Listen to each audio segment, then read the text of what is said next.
Film ini diawali dengan seorang pria tua bernama Amrullah yang sedang merasa gelisah. Dia merasa umurnya tidak panjang lagi karena sudah sering sakit-sakitan. Amrullah dulu punya istri yang bernama Hamidah, namun kini mereka telah berpisah dan hidup masing-masing. Amrullah tinggal bersama Amran dan juga Hamzah serta menantunya Zahra dan cucu laki-lakinya bernama Farhan. Sementara itu Bu Hamidah tinggal bersama anak kandungnya yang bernama Nata, lalu menantunya yaitu Sofi dan cucu perempuannya bernama Delia. Hari demi hari kesehatan Pak Amrullah semakin menurun. Maka dari itu ia berwasiat kepada Hamzah apabila umurnya pendek ia ingin mewakafkan tanah masjid miliknya ini kepada warga kampung supaya menjadi amal jariah. Hamzah merupakan ustadz di kampung ini. Di sisi lain, Nata dan Sofi mengalami kesulitan ekonomi, apalagi mereka harus terus merawat Bu Hamidah yang sedang sakit itu. Sofi tidak mau hidup susah terus-menerus, lalu dia menyuruh Nata agar bisa mendapatkan sebagian tanah wakaf dari peninggalan Pak Amrullah. Akhirnya Nata berbicara kepada Hamzah agar bisa mendapatkan sebagian tanah dari masjid ini. Hamzah tidak memberikannya karena rumah yang Nata dan Ibu Hamidah tempati sekarang ini ternyata adalah pemberian Pak Amrullah. Nata sudah muak dengan agama, dia pun memohon kepada Akung agar membantunya. Nata bertanya kepada Kong Ahmad, kenal dengan orang pintar atau semacam dukun atau tidak.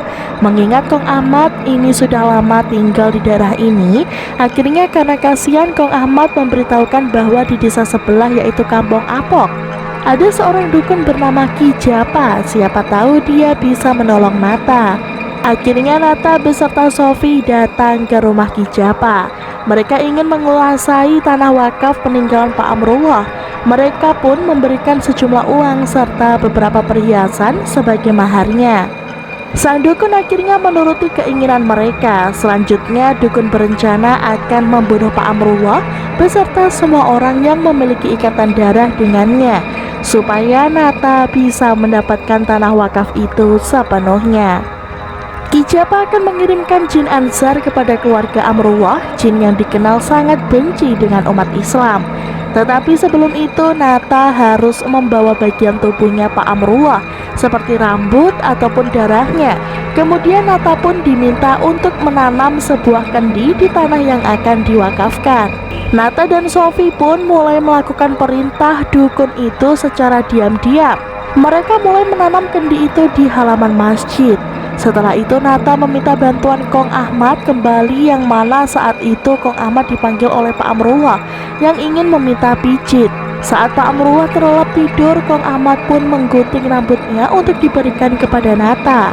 Akhirnya rambut Pak Amrullah diberikan kepada Ki Japa beserta fotonya juga, sehingga ritual pun bisa segera dilaksanakan. Ki Japa juga sudah membongkar kuburan baru untuk mengambil tulang mayat. Kemudian tulang itu dililitkan oleh usus ayam.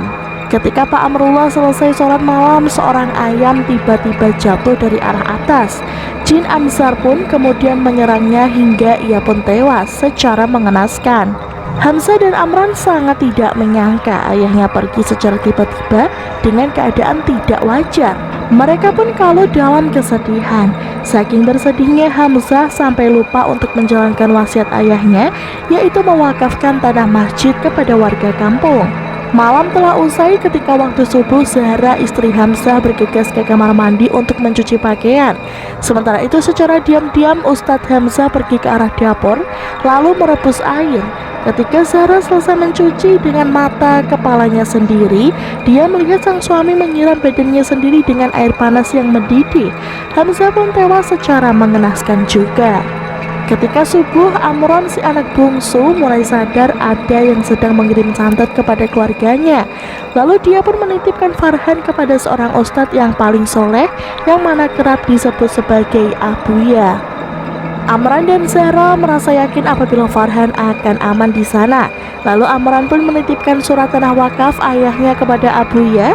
Setelah itu Amran dan Zahra pulang, tetapi jin Ansar tak henti mengganggu mereka, sehingga mereka pun mengalami kecelakaan mobil dan tewas seketika. Keluarga Pak Amrullah pun tewas semuanya kecuali Farhan yang dititipkan kepada Abuya. 15 tahun berlalu, kini Farhan tumbuh menjadi seorang pemuda yang soleh. Dia pun disuruh oleh Abuya untuk mendatangi tanah wakaf peninggalan kakeknya. Setibanya di sana, Farhan melihat masjid itu sudah terbengkalai dan tampak tidak terurus. Lalu Farhan bertemu dengan Kong Ahmad. Kong Ahmad menyuruh Farhan untuk pergi dari masjid itu, tetapi Farhan tidak mau karena masjid ini pemberian dari keluarganya. Jadi dia berhak untuk mengelola dan menghidupkan kembali masjid ini. Ketika sedang membersihkan masjid, Farhan ditemui oleh seorang gadis bertudung merah. Gadis itu bernama Delia. Dia ternyata adalah anaknya Nata dan Sofi. Setelah masjid dirapikan, Farhan mencoba untuk sholat sunnah 2 rakaat di sana, dan benar saja muncul sosok jin yang berusaha mengganggunya. Namun Farhan tetap fokus berusaha menyelesaikan sholatnya. Setelah itu Farhan mengumandangkan azan karena sudah masuk waktu subuh. Nata penasaran siapa yang azan di masjid. Lalu Nata pun bertemu dengan Farhan dan Nata memberitahu bahwa masjid ini sudah menjadi miliknya. Tetapi Farhan menentang karena masjid itu masih menjadi milik keluarganya. Lalu dia pun menunjukkan sertifikat tanah itu sehingga Nata tidak bisa berkata apa-apa lagi. Nata kemudian pergi ke desa Apok untuk bertemu dengan dukun Japa lagi. Ia berniat ingin menyingkirkan Farhan, tetapi ternyata Ki Japa sudah meninggal dan tempatnya pun sudah terbengkalai. Tetapi di tempat itu mantra santet Jin Ansar masih tersimpan. Lalu kemudian Nata segera membacanya. Di sisi lain, Abuya merasakan ada hal buruk yang akan menimpa kepada Farhan. Kemudian Abuya segera menyusulnya. Di dalam masjid, Farhan yang sedang mengaji seketika ditarik Jin Ansar. Lalu dia pun diseret sampai ke halaman luar. Di sana terlihat ada Delia sudah terikat di balik pohon. Ternyata Delia kesurupan. Secara mengerikan, dia pun memanjat dari pohon satu ke pohon lainnya. Namun tak lama dari itu dia menghilang. Kong Ahmad berusaha memukul Nata karena dia merasa bersalah telah membantu Nata untuk menyatet keluarga Amrullah dengan iming-iming akan diberikan komisi apabila tanah wakaf ini berhasil terjual. Tetapi sayangnya pukulannya tidak kena dan ia pun seketika tumbang. Beruntungnya tak berselang lama Abuya datang. Abuya langsung membaca ayat-ayat suci Al-Quran. Hal itu membuat Nata kepanasan. Lalu Abuya dapat merasakan ada sesuatu jahat yang ditanam di tanah ini. Abuya pun menyuruh Farhan untuk mengambil kendi yang terkubur itu lalu hancurkan ke batang pohon. Sebelum kendi itu dihancurkan, Abuya meminta Farhan agar bersama-sama membaca doa Sulaiman. Setelah itu secara bersamaan mereka menghancurkan kendinya. Hal itu pun membuat Nata seketika tercekik oleh tasbih dan wajahnya mengalami luka bakar. Nata pun meninggal seketika. Kemudian Mang Ahmad berusaha meminta maaf kepada Farhan atas perbuatannya di masa lalu terhadap keluarganya. Setelah itu dia pun meninggal dunia juga. Di sisi lain, tiba-tiba Bu Hamidah yang stroke bisa terbangun dari tempat tidurnya. Lalu dia mengambil gunting kemudian menusuk Sofi secara bertubi-tubi. Kemudian kita pun diperlihatkan jika Delia sudah dalam keadaan kerasukan. Dan seketika Bu Hamidah tewas karena menusuk dirinya sendiri. Dan film pun berakhir.